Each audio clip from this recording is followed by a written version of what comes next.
con la crónica social, muchas tuvieron que marcharse al exilio, pero hoy aquí están tres personas muy concienciadas en esa labor de memoria, que a mí me encanta, y quería compartir con vosotros, primero,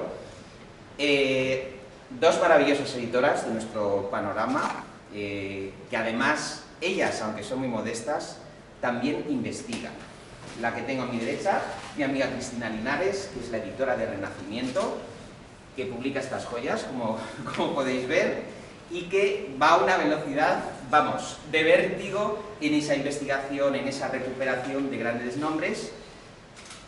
A mi derecha también Lorena Carbajo, editora de Bala Perdida, que os ha traído también estas joyitas, y una investigadora, también es editora, pero editora no desde el punto de vista del business, sino de la edición de textos, que es Alma Gómez García, y que también investigan estos temas de grandes mujeres. Los nombres que yo había traído en la convocatoria, para que os hagáis idea, si queréis tomar nota, son Rosa Arciniega, María Luisa Lío, María Casares, Magda Donato, Josita Hernán, Conchita Montes y Conchita y Juanita Montenegro. Nombres muy importantes, creadoras, cineastas, dramaturgas, escritoras, que además, yo creo que todas, luego saldrá en debate, eran mujeres muy polifacéticas en un mundo donde no había compartimentos estancos como ahora, y una periodista podía escribir una obra de teatro, un guión de cine, viajar, ser cronista de su tiempo. Creo que hoy tenemos una auténtica fiesta. Os quiero agradecer que hayáis venido y también a vosotros pues felicitaros porque vamos a tener un rato muy agradable. Así que nada, cuando queráis, pues nos vais hablando de estas grandes mujeres. Muchas gracias, David Felipe, gracias, Comodore, gracias a todos por estar aquí. Bueno, empiezo yo como quieras. Bueno, soy Cristina Linares de Renacimiento, gracias por esta maravillosa invitación. Bueno, tenemos aquí sobre la mesa tres grandes obras relacionadas con el cine, ¿no? Y luego voy a hablar también de la recuperación próxima de las memorias de María Casares, residente privilegiada, que estará próximamente en librerías. No he podido traer un ejemplar porque todavía no ha llegado de imprenta. Es una próxima aparición, pero luego os hablaré brevemente de ella también. Quería comenzar con Rosa Arciniega. Podéis ver en la cubierta que está Greta Garbo, y se trata de una novela que escribió en los años 30 sobre el cine y sus bueno, los dramas, ¿no? Que había, el tema del éxito, de la fama, y como, bueno, quizás como la canción que era ayer mismo de Rosalía y The Weeknd, en la que siempre se lamentan de que en el mismo momento en el que consigues la fama, al día siguiente puedes perderla, ¿no? Y cómo se pueden perder vidas, y puede haber tragedias, y pueden ocurrir grandes desgracias, ¿no? En el mundo de Hollywood, donde todo es tan efímero y tan volátil. Entonces, bueno, la figura de Rosa Arciniega es muy interesante porque es una escritora peruana que llegó a España en los años 20 y se hizo miembro de la tertulia de Ortega y Gasset, y publicaba y ganaba premios, premios que ganaba también, bueno, que ganaba Baroja, o que, quiero decir, era realmente par y coetánea y como decía, del círculo, ¿no? De los grandes escritores de la época, y la consideraban una igual. Y bueno, realmente Rosa Arciniega es fascinante, pilotaba aviones, iba vestida con traje de hombre. Creo que por aquí se puede ver en la foto, en el interior, así una carita aniñada, de una gran belleza. Era realmente una figura muy relevante para la España de la época de los años 20-30. Evidentemente, con la guerra civil en el 36 tiene que marchar y regresar a Perú, de donde ya era, a Lima, y deja 4 novelas escritas en jaque mate sobre el auge de las dictaduras. Moscow-Strom, que es una novela con tintes similares a Un mundo feliz de Aldous Huxley, pero bueno, que sale brevemente después, por lo que realmente es imposible que se inspirara en ella por plazos, ¿no? Porque bueno, no escribes una novela en 2 días, ¿no? Además ella no conocía bien el inglés, no había sido traducida al español todavía, Un mundo feliz. Y entonces, bueno, nos deja aquí una novela sobre el corazón de Hollywood y que, bueno, que causó mucho revuelo en la época, gustó muchísimo. Y la figura de Rosa Arciniega luego se pierde después de los años del 36, cuando marcha, porque se dedica luego en Perú a escribir biografías de conquistadores. Pues bueno, escribe biografía de Pizarro, también de Bolívar, etcétera, ¿no? Entonces, bueno, es realmente una figura muy interesante que estamos rescatando su obra a raíz de haberla empezado a rescatar en España. En Perú también están reivindicándola. Muere en el año 66 en Argentina y además al final tuvo un reconocimiento, tuvo una especie como de pensión vitalicia en nombre de Perú por reconocimiento realmente por su labor periodística y vital, ¿no? Y bueno, luego en segundo lugar hemos traído reportajes de Magda Donato. Magda Donato en realidad era Carmen María Nelken, es la hermana de Margarita Nelken. Y bueno, básicamente Magda Donato es la primera periodista gonzo, ¿no? Periodista lo gonzo, donde se hace pasar por una enferma psiquiátrica para contar cómo es la vida en un psiquiátrico, usurpa el puesto de una rea que tenía que entrar en la cárcel y ella ¿no? le roba la identidad y entra en la cárcel. Luego, claro, luego fue víctima de otro juicio porque, claro, no puedes usurpar la identidad de otra persona, pero bueno, es otro tema.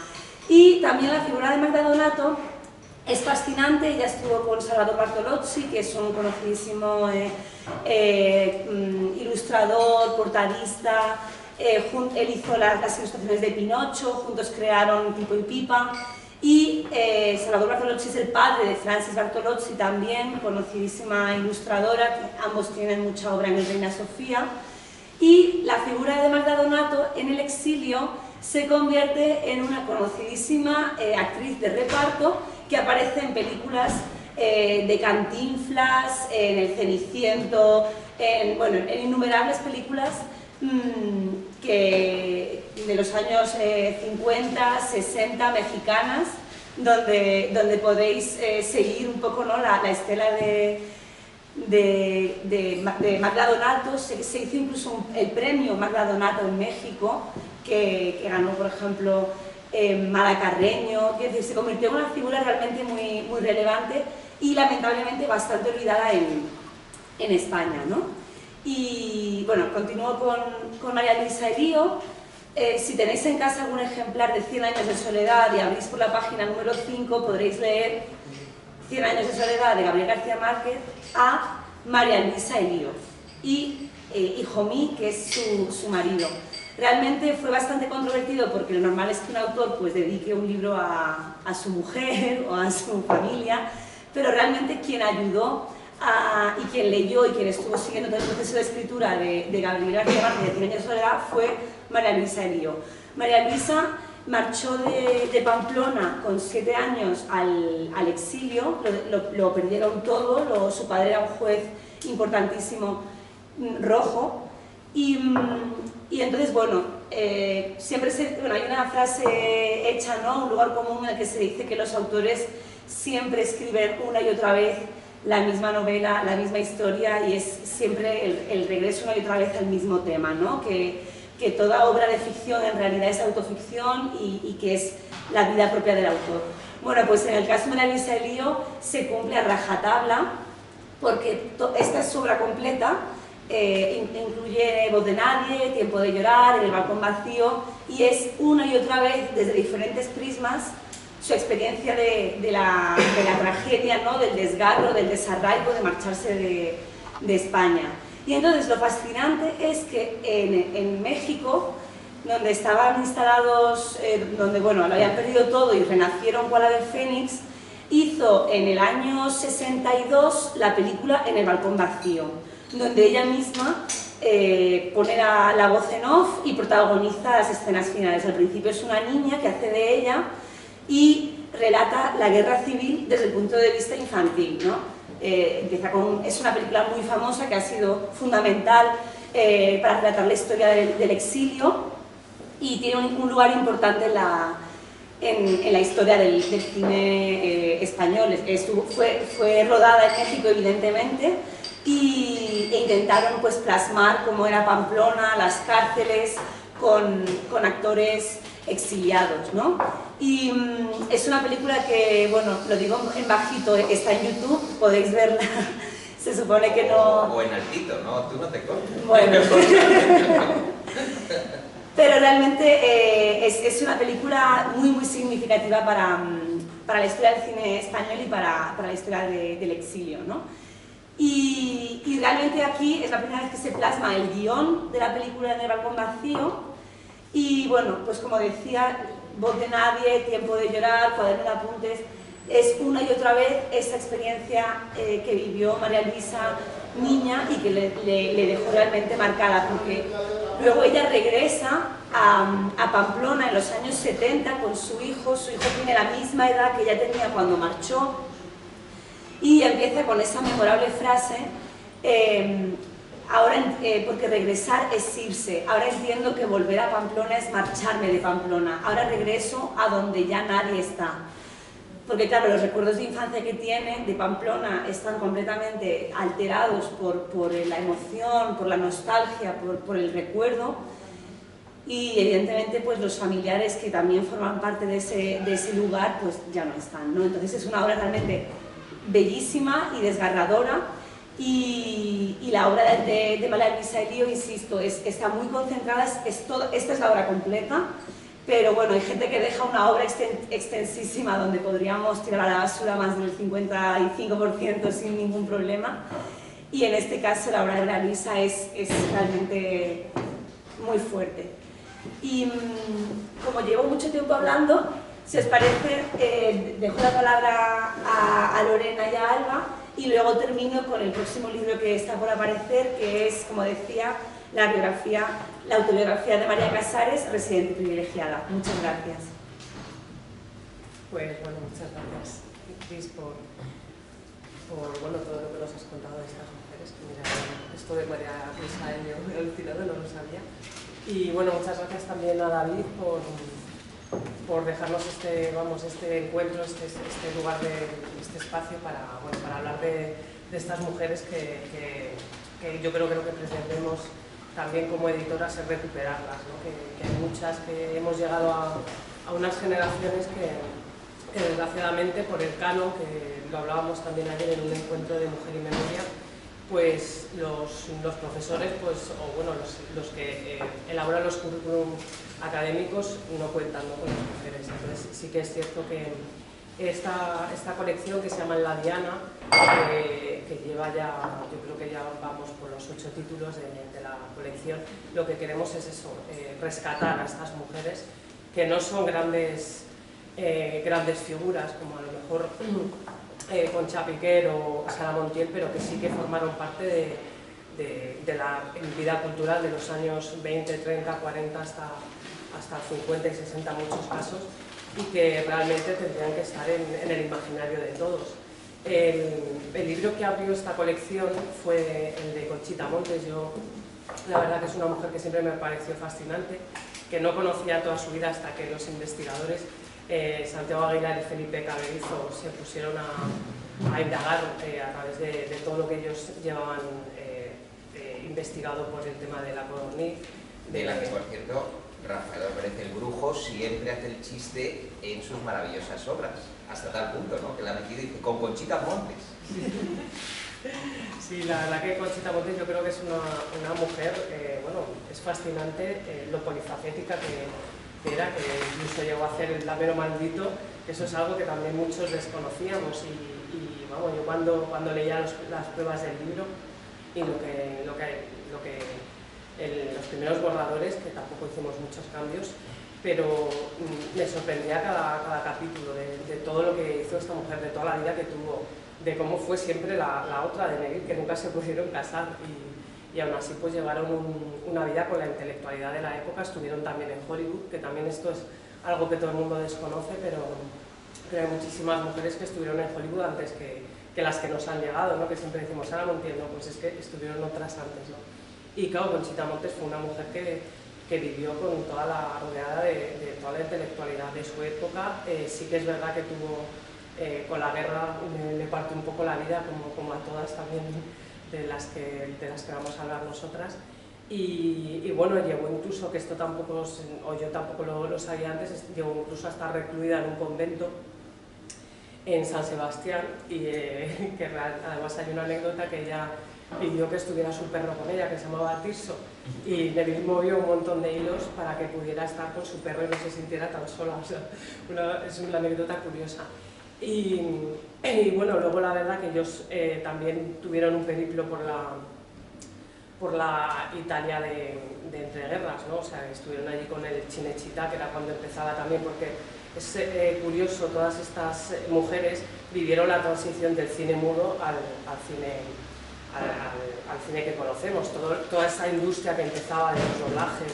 O sea, todo esto es apasionante ver cómo en el siglo XX, claro, hubo un cambio también alucinante, un cambio abismal de cómo se entendía el cine antes y cómo cuando llegó lo que es todo la voz, pues claro, todos los estudios de doblaje, cómo se producía el cine.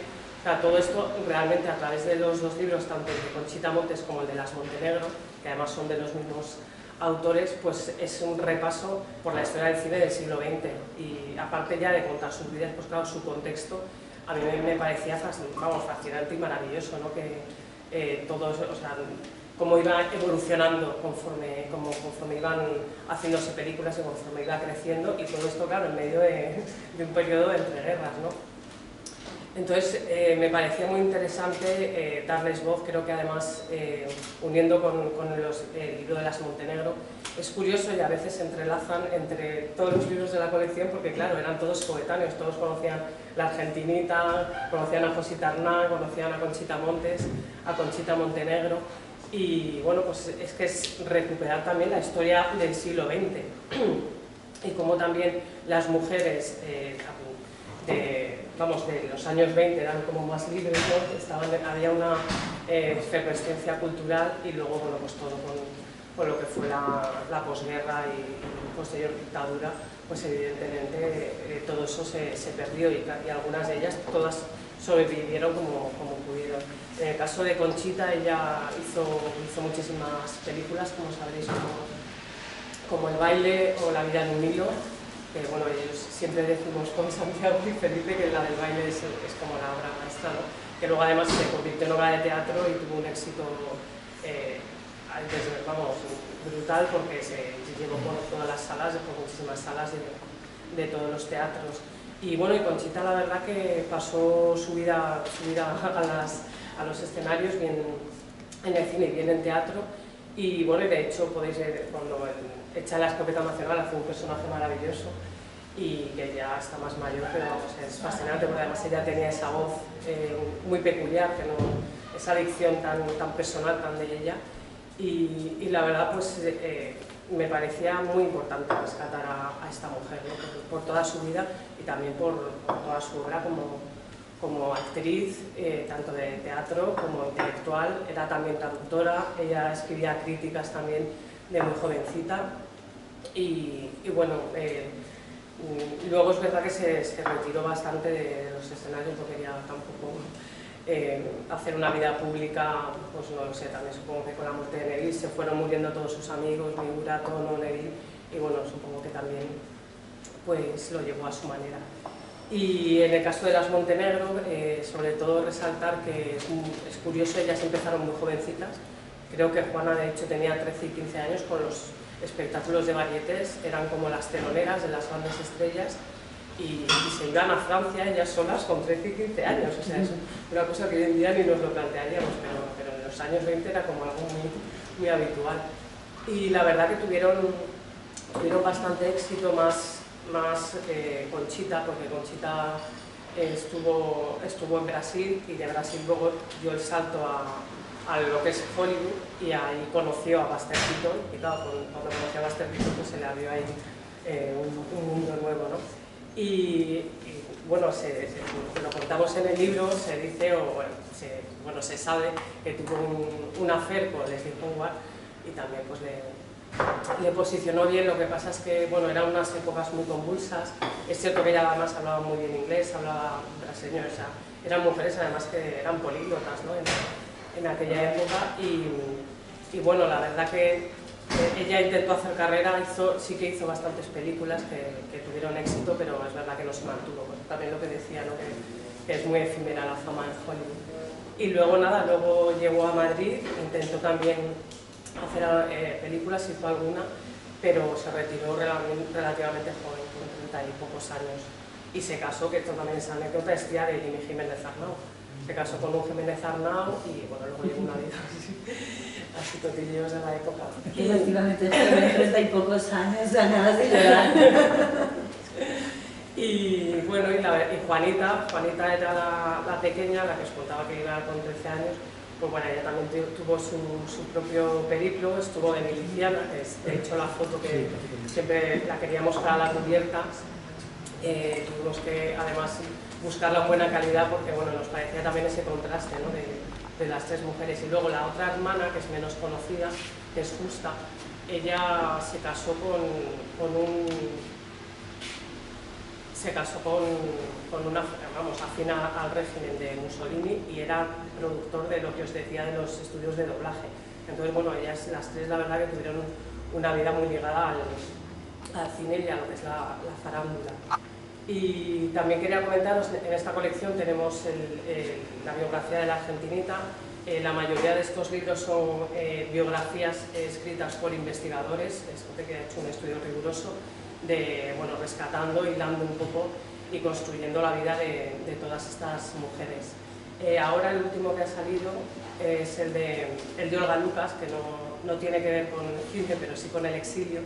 Y bueno, es un libro como de memorias en el que cuenta, que creo que no lo he puesto aquí, pero también para que sepáis que es la última novedad, y bueno, que cuenta, es un libro muy íntimo en el que cuenta pues todo su proceso viendo como niña el exilio de sus padres y bueno, cómo tuvo que estar ahí con el telón de acero, ¿no? lo que dice ella.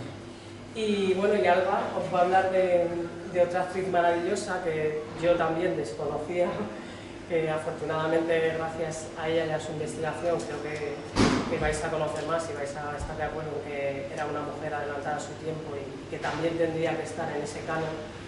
Y que es Josita Hernán, que es aquí, que de hecho el prólogo lo hizo Fernando Méndez Leite. Y bueno, pues aquí Alba os va a contar más sobre la vida de esta actriz también maravillosa. Muchas gracias y gracias especialmente por la labor que hacéis, porque sin editoras no es posible que quienes investigamos pues podamos acercar nuestros trabajos a un público mucho mayor. Y yo estoy especialmente satisfecha en este sentido porque en efecto esta biografía parte de una tesis doctoral que es accesible para quien la quiera consultar, pero me interesaba contar de otra manera menos académica y que también se pudiera leer como lo que también es la investigación en el fondo, que tiene mucho de aventura detectivesca. Y esa fue ese sería el resumen de esta investigación sobre Josita Hernán, sobre quien nadie en principio sabía nada, pero sin embargo era una actriz que fue muy importante en los años 40, era una de las principales artistas del canon que había en la inmediata posguerra. Fue la primera que hizo La tonta del bote en el cine, y aquella película fue muy distinta de la que nosotros hemos conocido con Lina Morgan, y realmente fue un éxito arrollador. Pero la vida de Josita Hernán era mucho más que ser la tonta del bote y que interpretar personajes de mujeres ingenuas. Muchas de estas actrices que habían crecido en los años anteriores, en los años 20 y 30 especialmente, se enfrentan y permanecen en España, se enfrentan a esos años con constantes dilemas. ¿Qué puedo hacer para seguir desarrollando mi propia carrera, pero cómo no renunciar a los principios que yo tengo o en los que me han educado. Y esa es la historia de Josita Hernán, que cuando era una niña, cuando era una adolescente, estuvo con mujeres, por ejemplo, como Magda Domato, con quien tenía una amistad muy entrañable, y de hecho hay una fotografía en el libro donde aparecen ofreciéndole un homenaje a Magda Donato por esas investigaciones que había hecho en el hospital psiquiátrico, y aparecen todas allí, algunas miembros del Liceo Club, y quien está a los pies de Magda Donato es Josita Hernán. Claro, todo ese pasado tiene que desaparecer después de la Guerra Civil, porque los padres de Josita Hernán son sometidos a un proceso de depuración y no pueden hacer nada. Ella se veía como esas artistas de los años 30 que llevaban pantalones y que hacían, que mostraban o representaban verdaderos prodigios para las mujeres de aquel momento, y se tiene que conformar con ser la tonta del bote y con hacer otra serie de películas muy parecidas, y además para poder mantener a su núcleo familiar, emprende el que va a ser el proyecto que más le ilusiona, que es una compañía de teatro en la que intenta, y eso es interesante, hacer el contrapeso que no hacen sus películas. Es decir, si ella por un lado en las películas está representando a muchachas ingenuas, simples, mujeres que no terminan de representar lo que a ella idealmente le gustaría, por otra parte en su compañía de teatro, donde ella es completamente autónoma, es independiente, no comparte esa dirección con nadie, y además se ocupa de supervisar la escenografía, los figurines. En ese sentido, yo no lo llamo tanto polifacetismo como agencia, ¿no? Es decir, mujeres que son perfectamente capaces de asumir otras actividades, y eso lo hace ella para ofrecer otras obras de teatro donde, negociando con la censura y también con el propio sistema teatral que había, pues, bastante rígido, muy comercial, tratar de ofrecer otros modelos de mujer completamente distintos a los que había en la España de Franco. Es decir, no solamente mujeres que pasan rápidamente su adolescencia para casarse y tener hijos, sino también mujeres que tienen algo que decir, tienen un discurso, son artistas, son intelectuales, e incluso hay algunos personajes muy sorprendentes, mujeres que quieren divorciarse o mujeres homosexuales. Eso en los años 40 es casi un imposible, pero Josita Hernán lo consigue. La contrapartida es que todo ese esfuerzo que ella hace para poder mantener una cierta coherencia con su vida anterior a la Guerra Civil, es que después de muchos proyectos frustrados, como por ejemplo dirigir una película, se hablaba en primer plano en el año 49-50 de que la primera mujer que iba a dirigir desde la guerra iba a ser Josita Hernán. Eso no sucede después, lo hará Ana Mariscal. También escribe unos cuentos, unas novelas en las que explora otras posibilidades, entrevista a mujeres de su tiempo que le interesan, como Carmen Laforet, pero se da cuenta de que ha llegado a un callejón sin salida y que tiene que tomar una decisión, y es una decisión muy dramática, que es renunciar a toda su carrera. Y cuando se trabaja en el cine y en el teatro y se pretende ir a otro medio completamente distinto, las relaciones no funcionan. Entonces hay que empezar de cero. Y la trayectoria de esta mujer es particularmente fascinante porque se va a París y empieza una labor completamente diferente como embajadora cultural, teatral entre Francia y España, en un momento en que las relaciones están prácticamente rotas y solamente son posibles a través de actividades culturales.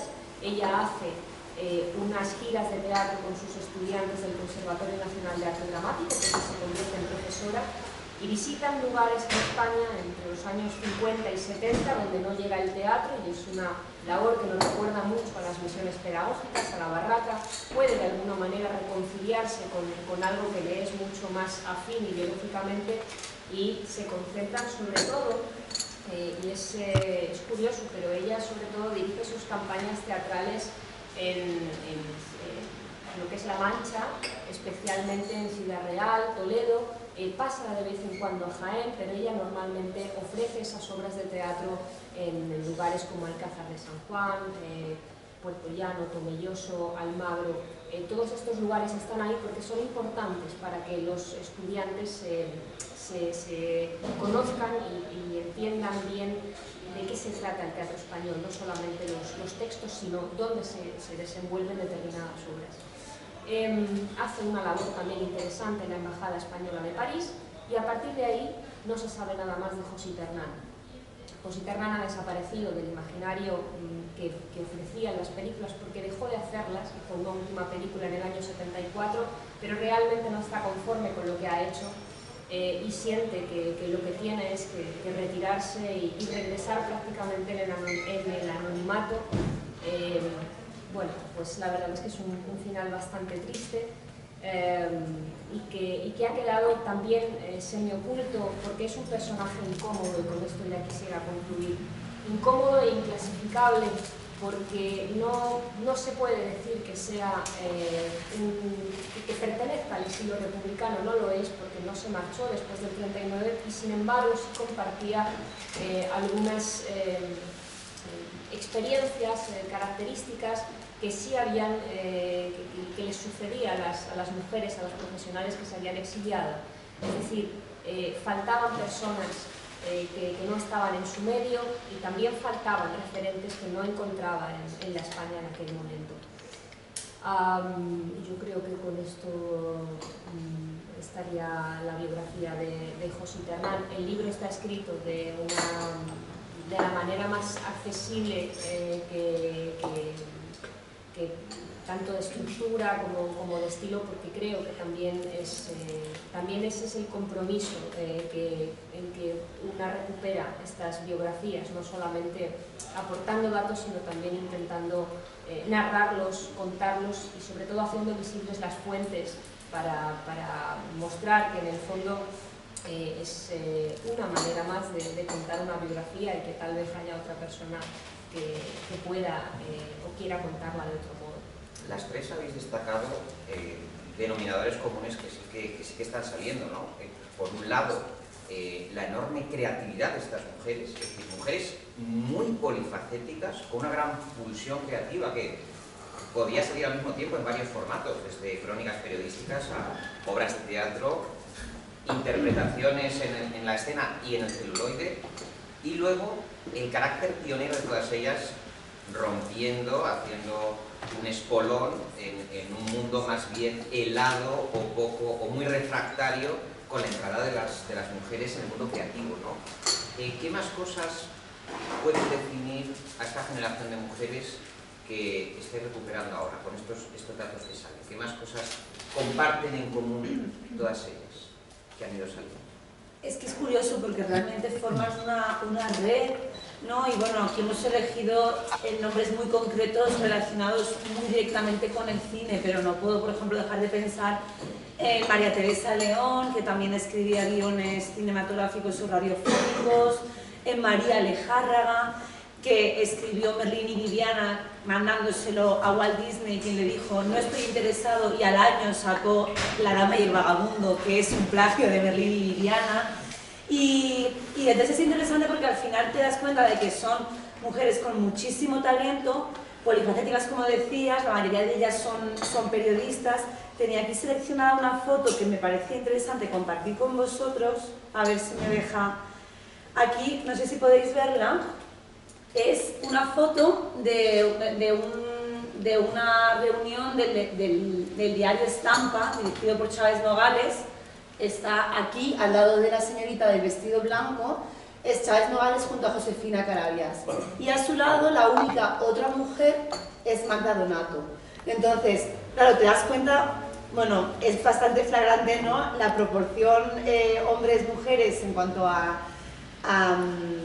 pues la verdad es que no he contado cuántos hay, pero son las dos únicas mujeres que había. Y entonces, bueno, Chávez Nogales está siendo recuperado también por Renacimiento y está siendo considerado como realmente el epítome, ¿no?, del periodista equidistante, objetivo, que no se deja influir por izquierdas o derechas, etc. pero realmente nos encontramos con escritoras maravillosas. Estaba pensando también, por ejemplo, Rosa Arciniega entrevistó a Marga Gil Roeset, la joven muy talentosa que con 13, 14 años hacía esculturas, pintaba, dibujaba y que retrató, hizo una escultura de Juan Ramón Jiménez y de Zenobia, y que se suicidó por amor de Juan Ramón, ¿no? Por un amor no correspondido a una tempranísima edad.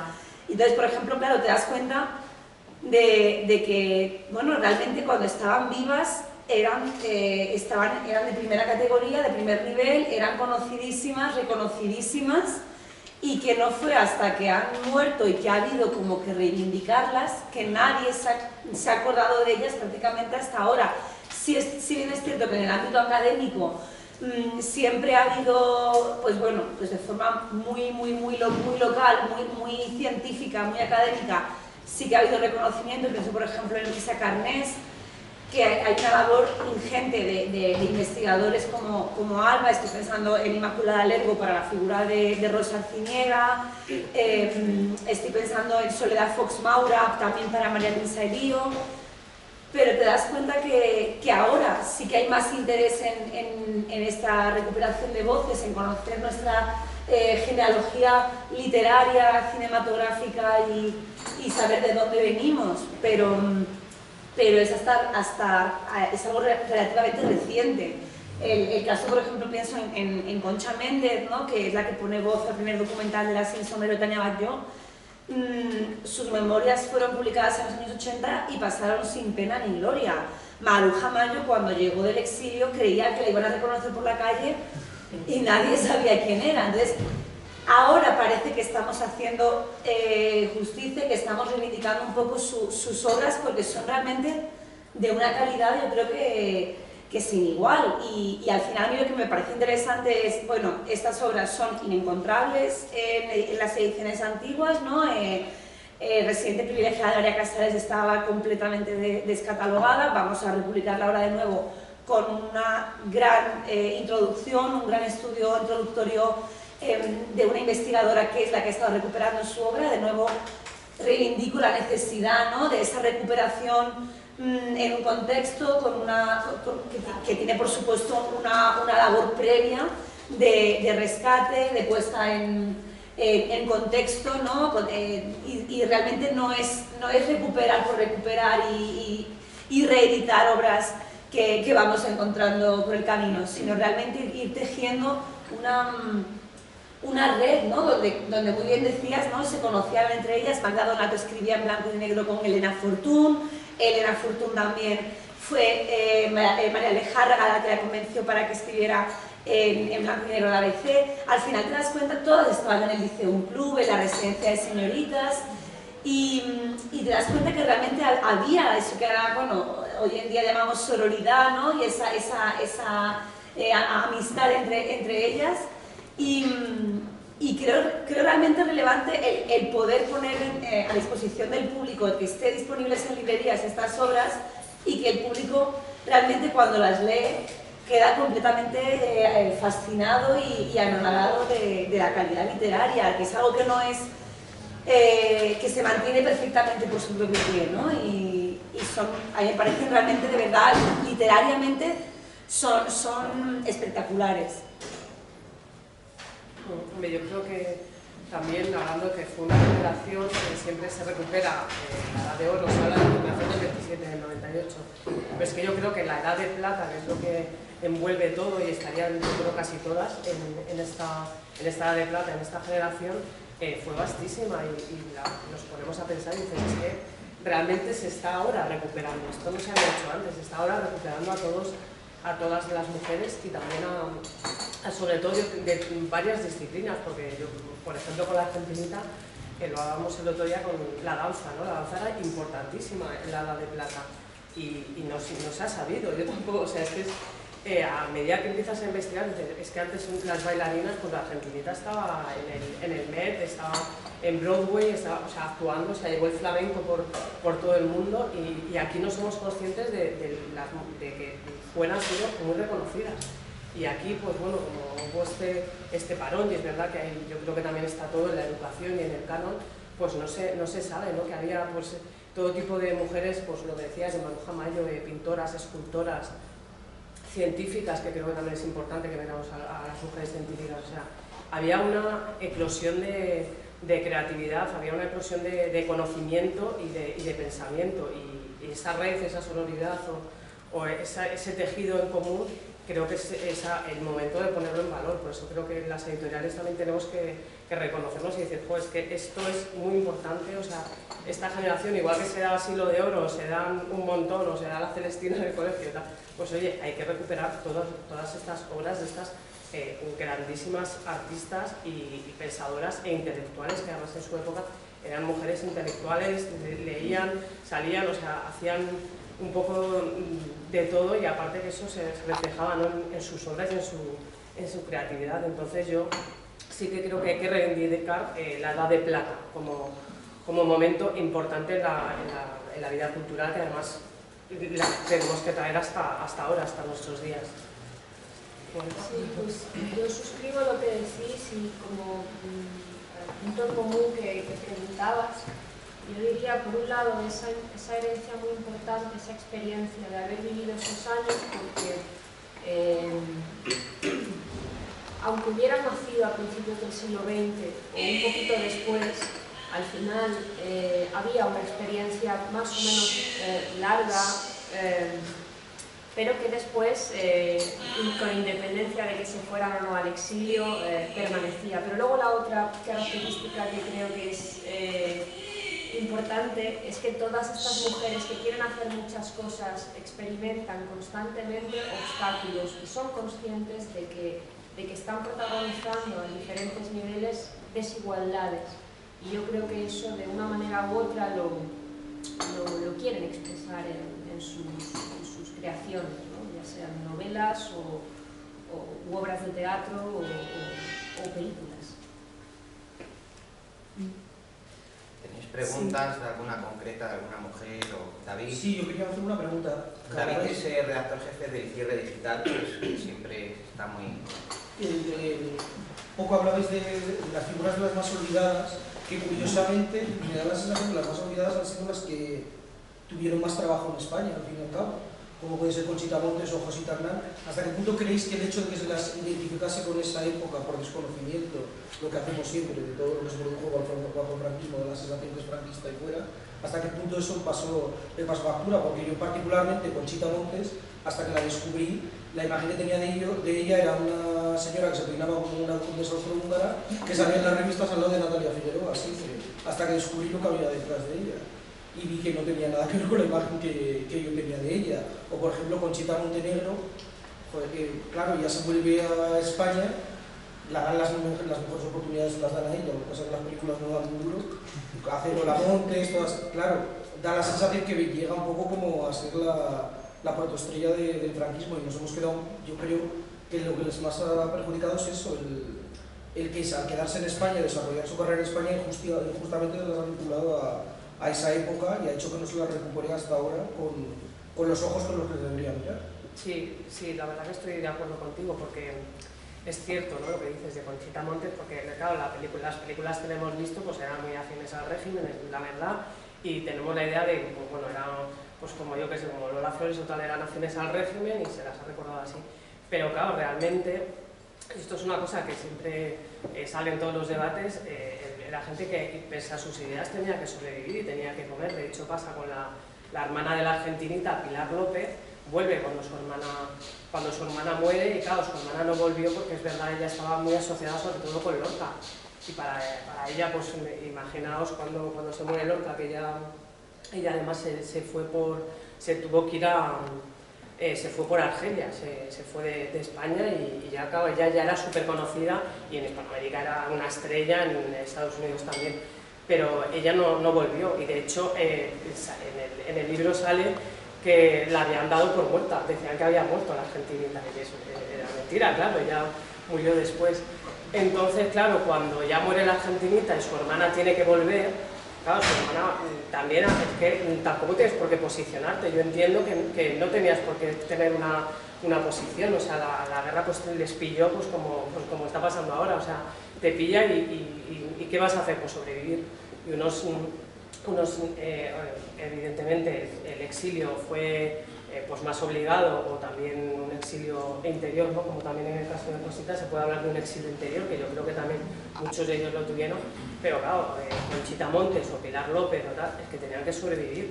Y luego sí que es cierto que, claro, por eso nosotros queremos rescatar, también nos ha pasado con Josita Hernán, que Josita Hernán también se la mete en este tipo de actrices, ¿no? o de artistas.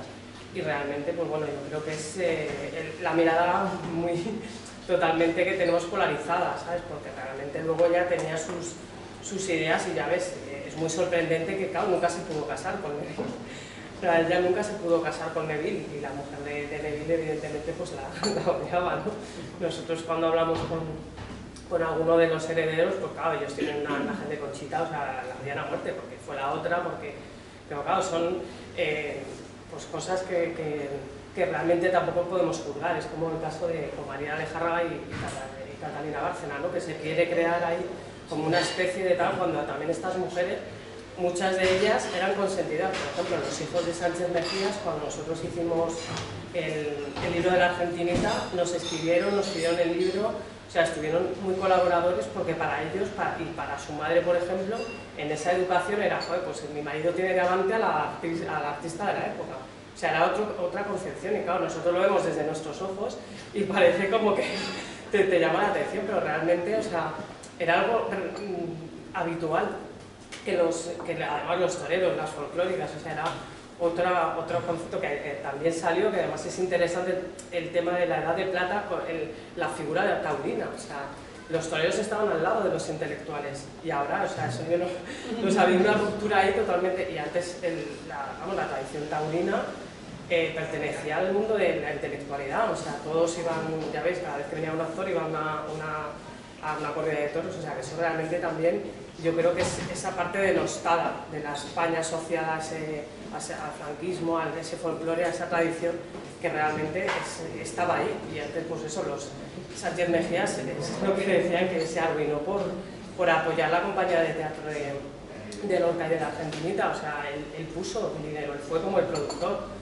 o sea, y era un torero y ya ves, estaba con todos los poetas y con las folclóricas y con toda la intelectualidad de la época. Entonces, eso también es otra de las miradas, ¿sabes? Que si lo miramos desde ahora parece como que te llama la atención, porque ahora, claro, es totalmente diferente. Sí, pero bueno, eso se ha roto hace recientemente poco, porque hasta los 80... Sí, yo creo que esto es un fenómeno que se ha roto hace, o sea, pero además de una manera como muy drástica. Sí, como de un día para otro, porque hasta los 80 iban todavía los intelectuales a ver a Antoniete. Bueno, cuando iba Almodóvar, que era casi, le faltaba cantarle el relicario cuando iba a ver a Antoniete. Porque yo creo que se enamoró de él, pero se enamoró de Charles López. Cosa lógica. Le faltaba cantar el relicario, cuando iba a ver a Antoniete. Oye, hablando de esto, de Conchita Montes, una de las cosas que yo más reivindicaría de ellas es la capacidad de sentido de humor que tenían. Y en el caso de Josita Hernán, es cierto que las películas eran como muy amibaladas, pero tú ves ahora sus interpretaciones y tenían una forma de hacer la comedia muy moderna para el momento, la verdad.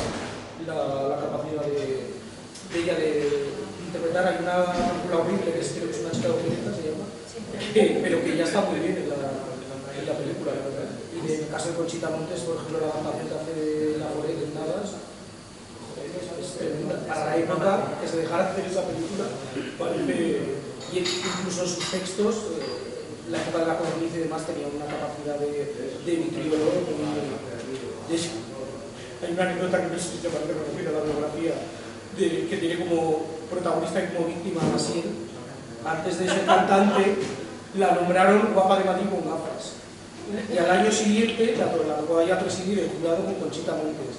Y entonces el Garnier le mandó una nota, así de mesa a mesa, y le dice que sepas que el año pasado eligieron a una putita para el premio. Y entonces lee la nota para la pobre Maciel.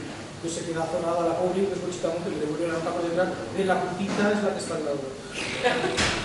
Pues claro, no la sabíamos, ¿no? Pobre Maciel. Me imagino que montaría uno de sus pollos que le hicieron ganarse sobre el nombre de la canción de antes. Pues no lo sabíamos eso. Se lo contarían los autores. Tienes razón, gracias por la apreciación, porque eso también, incluso durante la investigación, yo me lo he encontrado. ¿Por qué el interés por investigar a una persona afín al franquismo?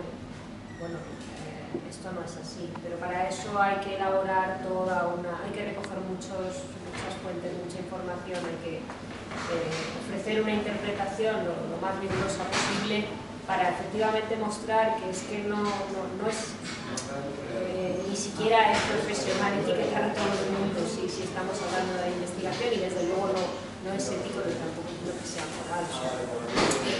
Muchas veces la historia, pues, por determinados discursos, pues salen así. Unos son de un lado y otros son de otro, pero hay un montón de personas que quedan en medio y que son figuras grises y son las más incómodas también de recibir y son mucho más difíciles de dar voz, de dar difusión.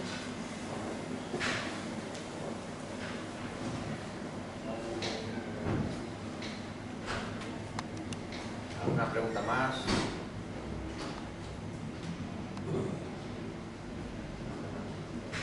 Pues nada, acabamos el desayuno. Muchísimas gracias a las 3 y luego si queréis, pues los que no haya ejemplares para vosotros, para vosotras, ya os lo mandan a casa, ¿vale?